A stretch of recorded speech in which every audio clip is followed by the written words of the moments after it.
Hello, and I'm really happy to be here. I'm thrilled, as a matter of fact. I'm very happy and proud that the exhibition that I organized with substantial assistance from the artist herself has gone on to have a life beyond New Paltz.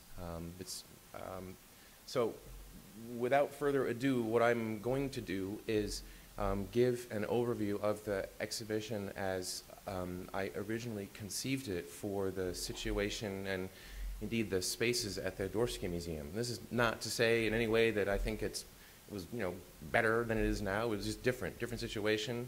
There were specific situations obtaining in what is Carolee's hometown that I wanted to respond to with the way the exhibition was conceived in New Paltz.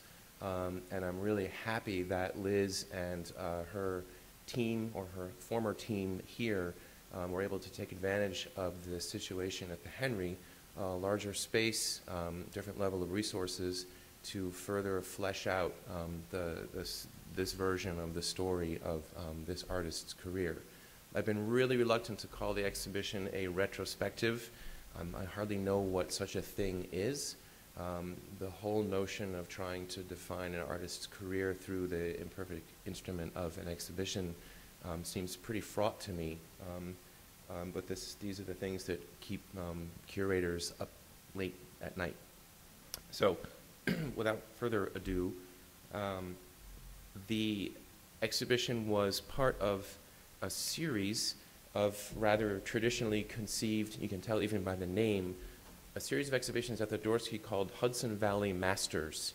So immediately upon my appointment in 2006, I realized that we had a terrific, I'd known Carolee for a number of years before that. I realized we had a tremendous Hudson Valley mistress in our midst, and proposed that she be the subject of the next in this series of exhibitions of work by artists who had important ties to the Hudson Valley area. It's perhaps a little known fact, and this gets into all sorts of questions about regionalism and other isms, that like many artists who have been identified generally and both by themselves and perhaps carelessly by others as New York artists, Carolee is one of many people who has maintained a domicile in the New York area. A beautiful rustic home 4 or 5 miles outside of the village of New Paltz, an old stone house, which I maintain, as others have, has been an important partner to her in her life and in her work. So thinking about place, but not wanting to revert to traditional notions of the landscape or the region, and thinking about the relationship of this artist's life and her work, but not wanting to rely on traditional notions of biography in art. I thought through and reviewed a lot of her work with her and on my own, and had discussions with a few other people, and developed some broad themes, which led to a layout of the exhibition that mapped fairly well, I think, to the galleries at the Dorsky. So one was able to, and these themes are noted in the essay, the short essay that I wrote for the exhibition catalog. And they are not meant to be chronological or necessarily to reflect the process that the artist goes through with the making of each work. However, they do reflect in some sense both the phases that she has gone through as an artist and the way that works tend, not always, tend to be developed. So at the beginning of the exhibition is a section that I called research. And I named this section research because I realized that counter to, and there are so many preconceptions about this artist's work that I think I'll just forswear any further, unlike what most people think about this artist, I'll just sort of skip over that phrase and just get right to it. This is an artist who, okay, one more time, despite her employment and deployment in various ways of telling the story of art history over the past decades, has a very thoughtful relationship to tradition, and a complicated, contested relationship to tradition. She's highly educated through her formal education, her own lifetime of work in all different sectors of art history and cultural production. And I think that this is one of the aspects of her work that tends to get lost when she is the poster person for this or that subset of art history. So the notion of research as displayed in the exhibition that I put on manifested in the first of these 4 sections. And right away, when coming into the gallery, I put on view the work partitions, which you see here on the right, and you will see, of course, in the exhibition downstairs behind display cases that show several of the burn boxes. There are slightly later works. Partitions I discovered had been published partially in one of the most important books on Carolee's work, the More Than Meat Joy book that she published with her then partner Bruce McPherson. But it had not been completely published, and it had not been published in color. So in the exhibition catalog and on the walls, the work has a sort of primacy, because it seemed to me to be a fairly early attempt on her part to take the psychological dynamics of the figure and the formal dynamics of space and the landscape, and to start to cross and to meld them together. The work was not realized, but the studies for it were a fascinating exercise in me, both the text and the images of how to activate space through the figure, and how to define the figure by placing the figure into different spaces. In this case, the proposal was to make a performance happen in the spaces of the Feigen Gallery. Again, not an unrealized project, but an interesting early work nonetheless. Here is a close-up of one of the studies for the piece. You'll see the forms and colors and procedures come back in among many other works, the Snows project that I'll discuss in a little while. The research section also included works that referred directly and indirectly to important models, other artists, including Cézanne, Pollock, Merritt Oppenheim, Joseph Cornell, and of course James Tenney, her early partner in life and in art practice. The show was also organized so that one could look back and forth from one section to another. I was really reluctant to have these sort of categories be so categorical, so I made use of doorways and openings between different galleries so that one could look sort of enfilade back at works from other sections and forward to see works that you would encounter soon on your circular swing through the galleries. It's interesting that among the historical works that were referenced, in many cases, they were, well, in this particular case, the studies after Pontormo were looking at not a high Renaissance figure, but someone who's more associated with perhaps a Baroque mode of production. This was placed next to works that were sketches in gouache and watercolor, paint, pen, and pencil, and hair, all right in the same mixture. So there's the beginning of the sense that actual pieces of the body, off-cast, cut off, could be used as formal elements. There's a close-up of a work I believe was detailed on the cover of the catalog. This sort of work, very much like it.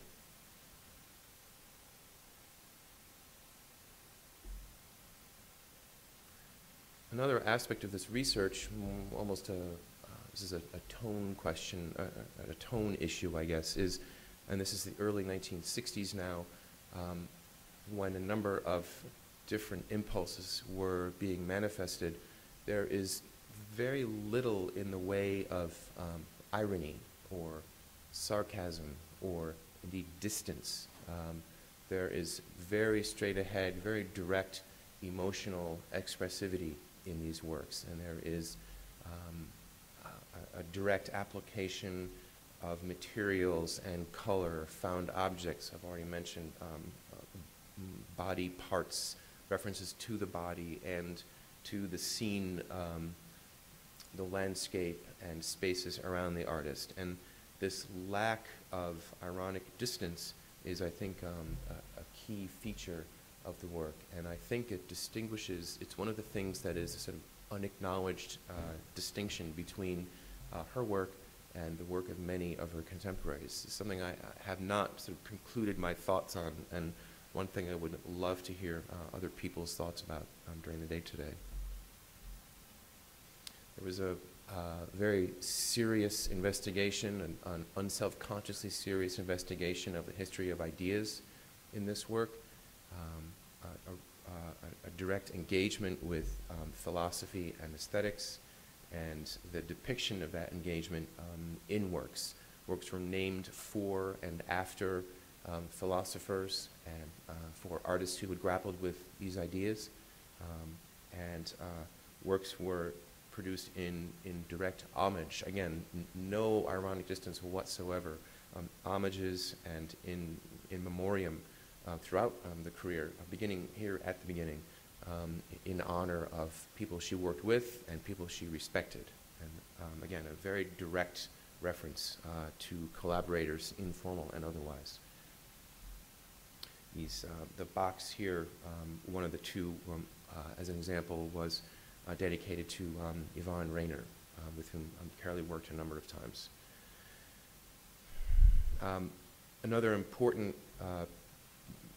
example is the example of Artaud, whose work itself has been used by others to the idea of theater and its double, the notion of a double being somehow separate from artist practice. Here it's almost that the double was enfolded within the artist and used as a way to get access to a very direct way of experiencing experience, a very direct way of using what was around the artist to make work. So when she occupied her studio in the city, which had been a furrier's workshop, one can just imagine, perhaps briefly for the non-meat eaters in the crowd, what would have found if one inhabited a former furrier's building in the early 1960s in New York. This is where carcasses were scraped down and turned into luxury items. The tools of the trade were turned by the artist into an artwork. The 4 fur cutting boards, kinetic work depicted here in this slide. That work was then used, it turned from the sort of evidence of research into the material for further research as we sort of turn, in my conception of the exhibition anyway, into the next phase, which was a more kind of ecstatic realization of that research. The collaborative project called I Body, which you see on the left here, this is a selection of I believe 36 photographs taken of Carolee doing a performance, if you will, with her own artwork, is an example, I would maintain, of the beginning of the manifestations of these research into a more embodied phase of her practice. So in this next section of the exhibition, the Ecstasy Section, I included works that, while not necessarily chronologically affiliated with one another, do tend to appear at around the same time. There are some important exceptions to that I will freely admit in a little while, but I Body, the interior scroll work, and I beg your pardon, here's one of the examples of the I Body imagery.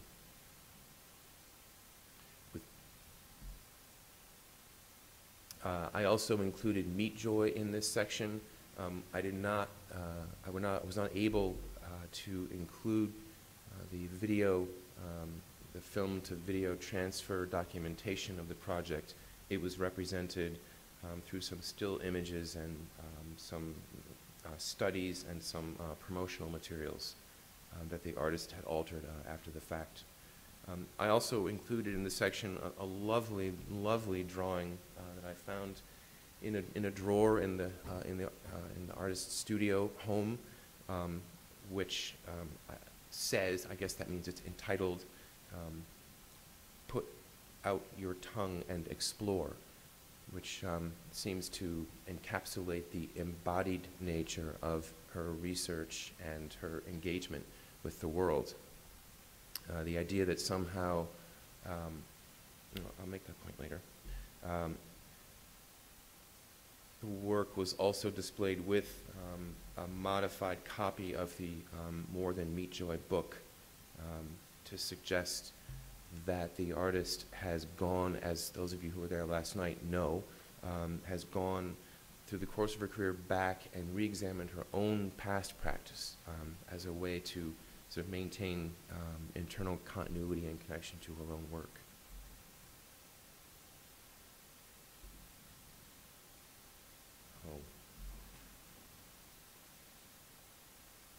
These are several stills from, sorry, you have to indulge me.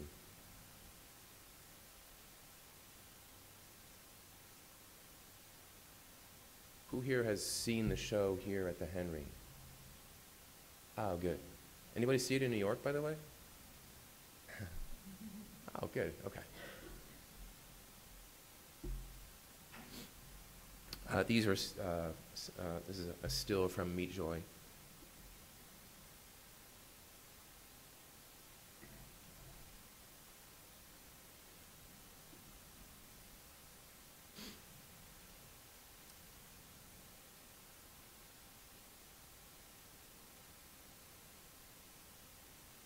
The proximity of these works in the exhibition, I think, was in museums are such tough spaces. They're designed, and we go in with the preconception that they will be housing displays of static work that's finished, it's done, and so showing the traces and records of works that are kinetic or performative is always very difficult. And if one uses the sort of presets, the sort of standard ways that museums display works, one runs the risk of really flattening the works out. And if one tries to utilize new methods, the danger is that you call attention to the methods and further strip away the ability to focus on the works.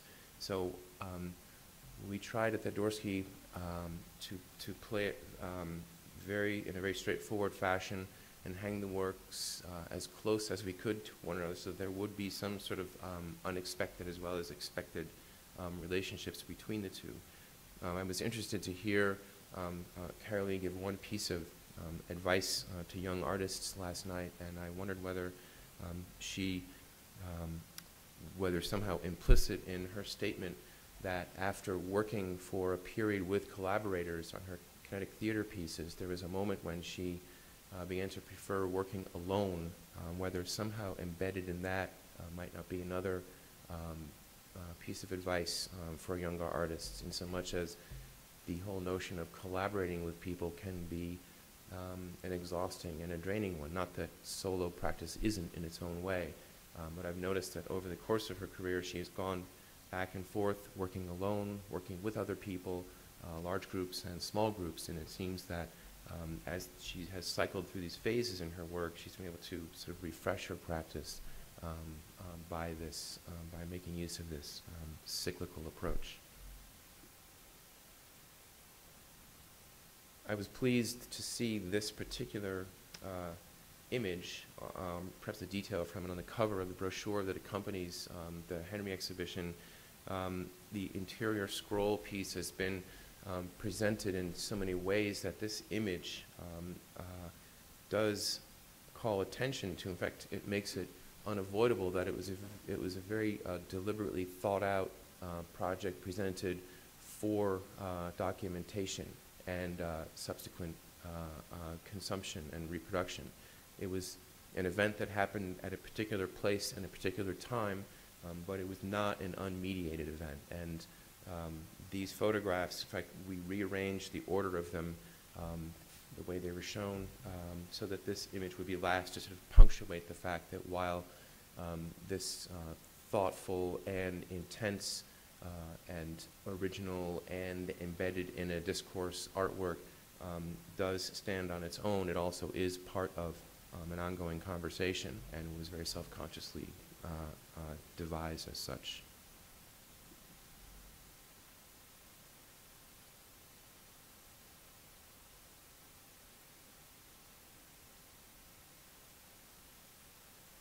If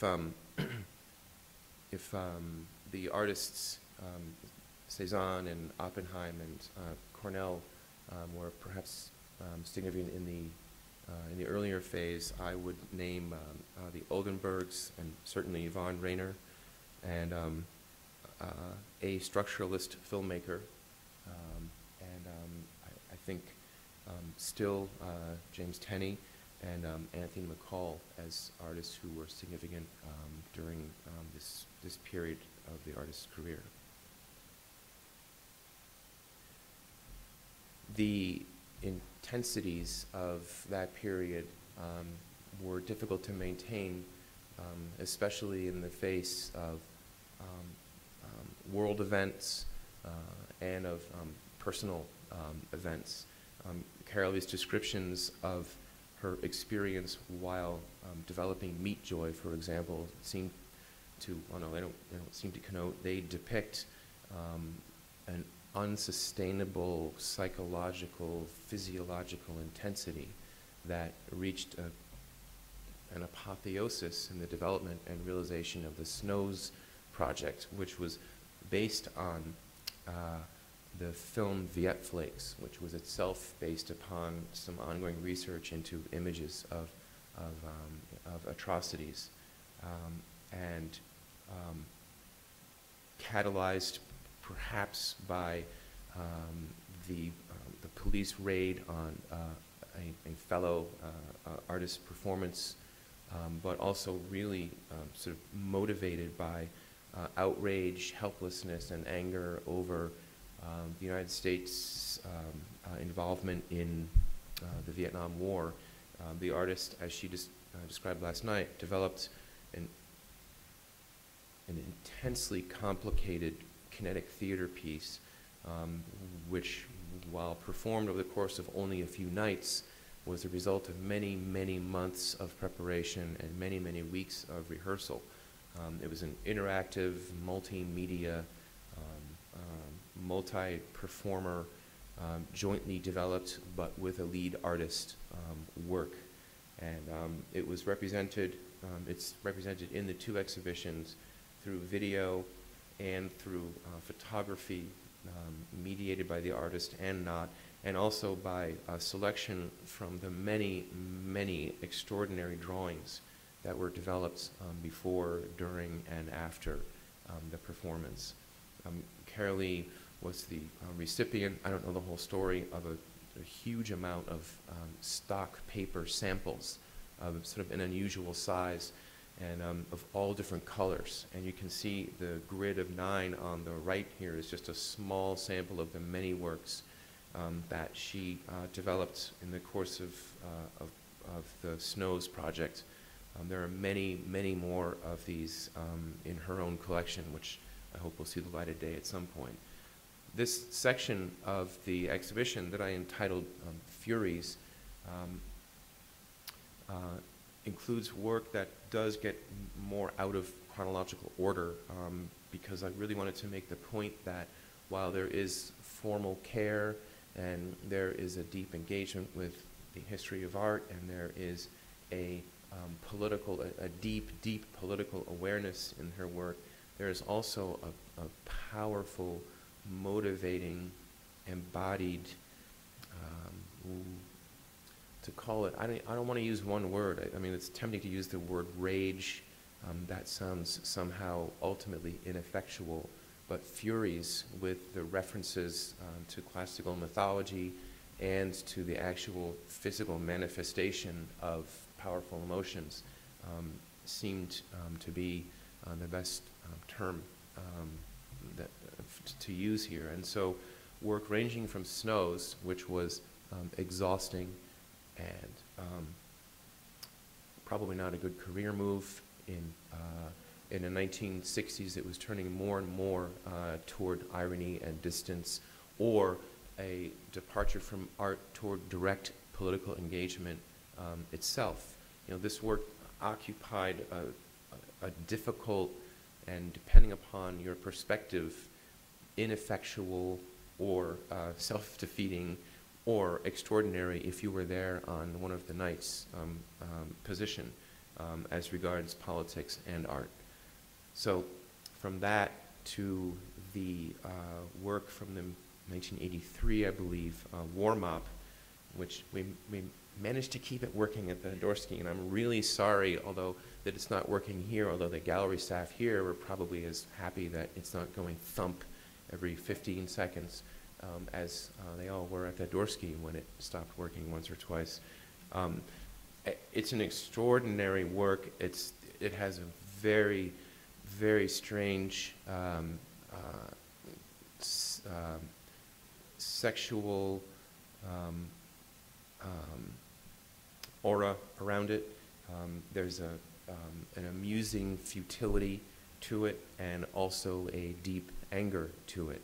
And it references the domestic situation, it references mainstream media, it refers to the extremely difficult politics that connect and divide the United States and Israel.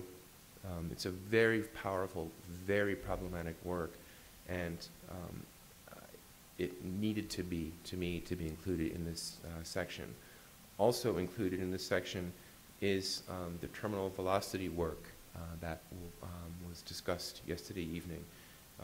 It's emblematic that when many of us looked away, this artist looked right at very problematic imagery and took on the whole issue of whether it would be, and didn't take it on through a discussion, but took it on through making work, the whole question of exploiting the victims of a tragedy, and embraced the contradictions and made a work that expressed directly her feeling of responsibility and engagement with that moment. The other works in this section, including the homage, again, another homage to an artist, the work in homage to Ana Mendieta,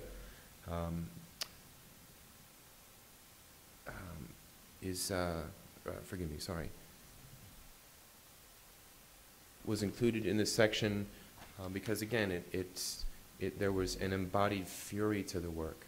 When you look at the work here at the Henry, please do note the, we could call them documentation, but they're so sort of gristly and direct that they somehow feel a part of the work without in any way diminishing the stacked images themselves.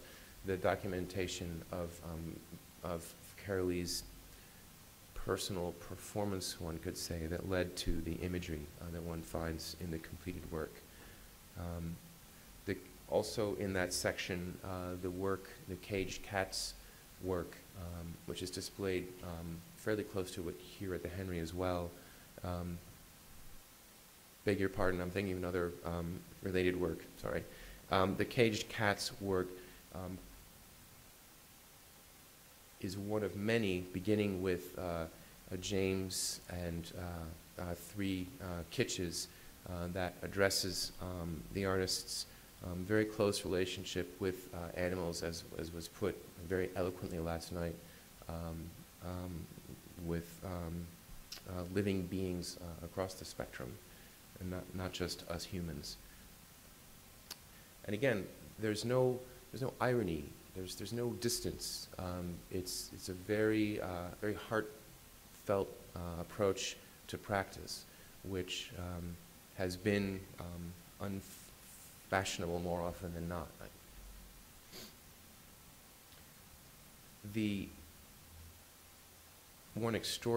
another extraordinary aspect of the artist's practice has been her ability to find ways out of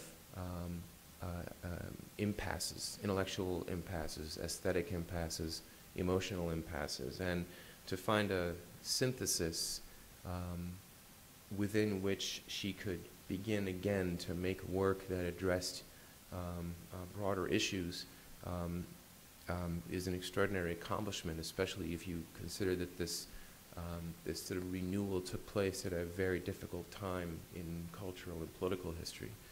The mid-1970s was when Carolee, this is one of the Snows images. I apologize. I should have placed it earlier in the slideshow.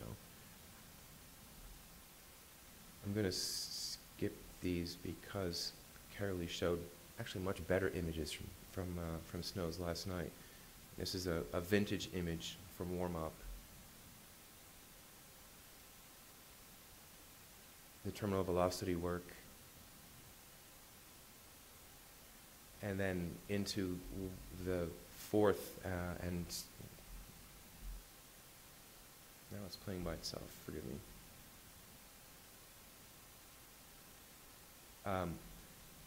The fourth and final section of the show, Dwelling, was meant to refer literally to where one lives, and the fact that place has played a very important part in this artist's work. Hailing from the Hudson Valley, which has such an overdetermined history of art, in many cases the story is perhaps some Native American folks and maybe a Dutch guy, and then it's the Hudson Valley School of Painters, and then we don't quite know. So the whole notion of a region around New York having a complex and multivalent art history is one that sort of takes a little while to generate and maintain.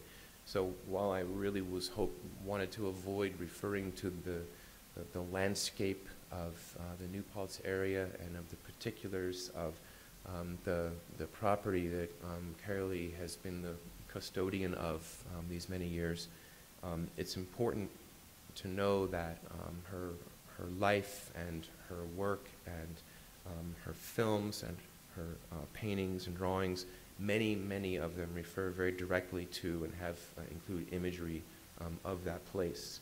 So when wandering through her house, it's impossible not to think of parts of a body house. And when one is viewing Kitsch's last meal, it's impossible, because there it is, to see in the background the landscape of the area. There are extraordinary images in this work of this part of the world in the winter and in the summertime, and of there was a train track that ran sort of bizarrely close to the house, and through the 1970s and 80s, large freight trains would be within 20, 30 feet of the house on occasion. So among other things, there would be these extraordinarily embodied formal shifts when suddenly a many-tonned vibrating diesel blue train engine would utterly transform what one saw out the back of all of the windows of the house. These are depicted in Kitsch's last meal film, which is certainly a work that rewards close viewing.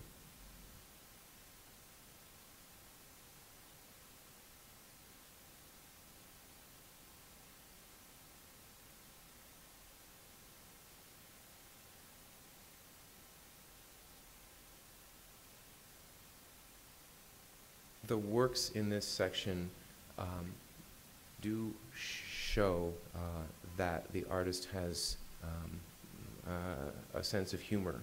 I think that the exercises, the grid of images of her and her partner engaging in sort of aggressive physical play, exercise and aggression for couples are, if you give them a chance, quite hilarious, and then they, to me, are sort of reflected the humor that does exist in other works. I would even think, maybe it's just me, that the portrait partials work is quite hilarious when you view the grid of different body orifices and allow yourself to acknowledge how utterly absurd it is that the attention that we place on different parts of the body is so determined. Just looking at the forms of the body, maybe it's just my own lapsed Protestant nature, but humor is one of the ways I was able to just sort of forget about what I was supposed to think about looking at these shapes and just thoroughly enjoy them for all of their raw physical beauty. Similarly, the correspondence pieces, we only showed 3 of them. This is a project that is very much in need of further visibility.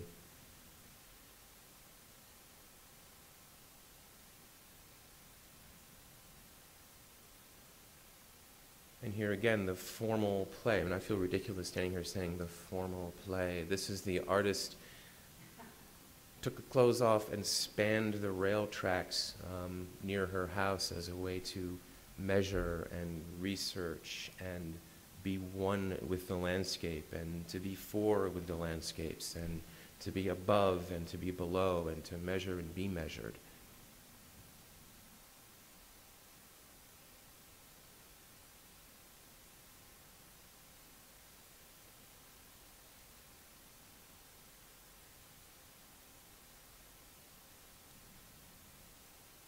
Here, you know, as if we need the arrow to tell us exactly what the dynamics are in this particular image.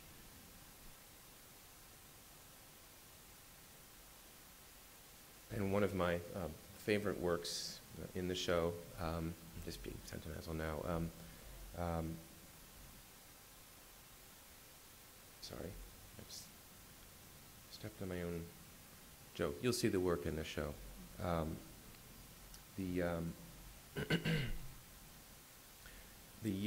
The very careful use of autobiographical content in the work. There's never exploitation of the people who the artist has been close to and is close to.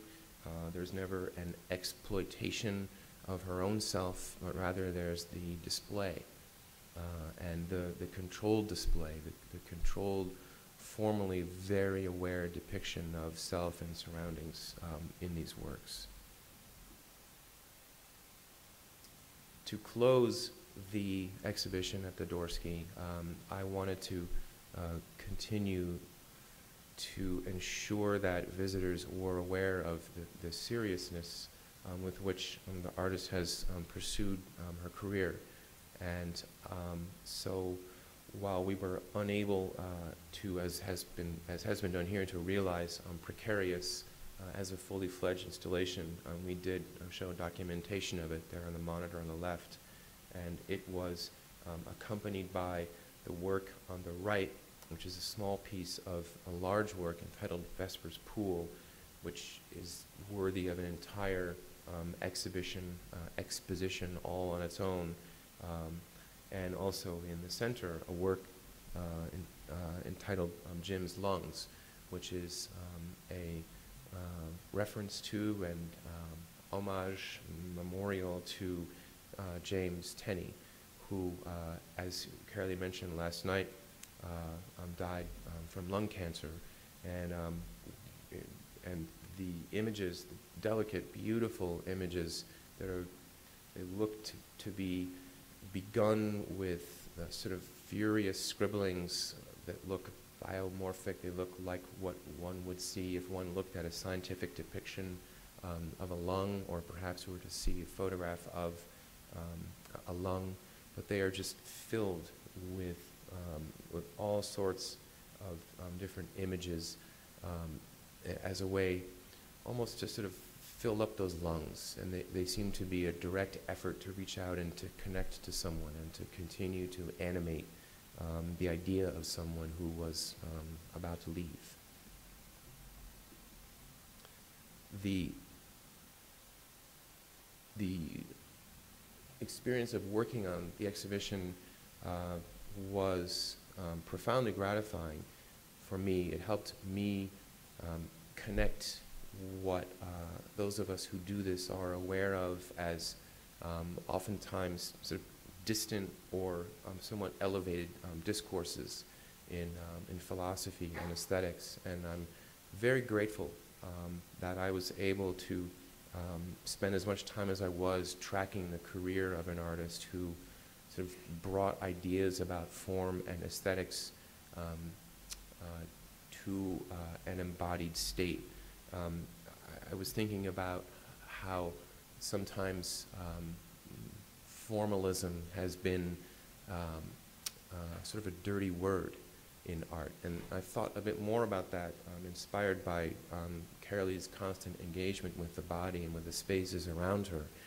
And I thought, you know, I wondered what exactly the word dirty means and why that's a bad thing.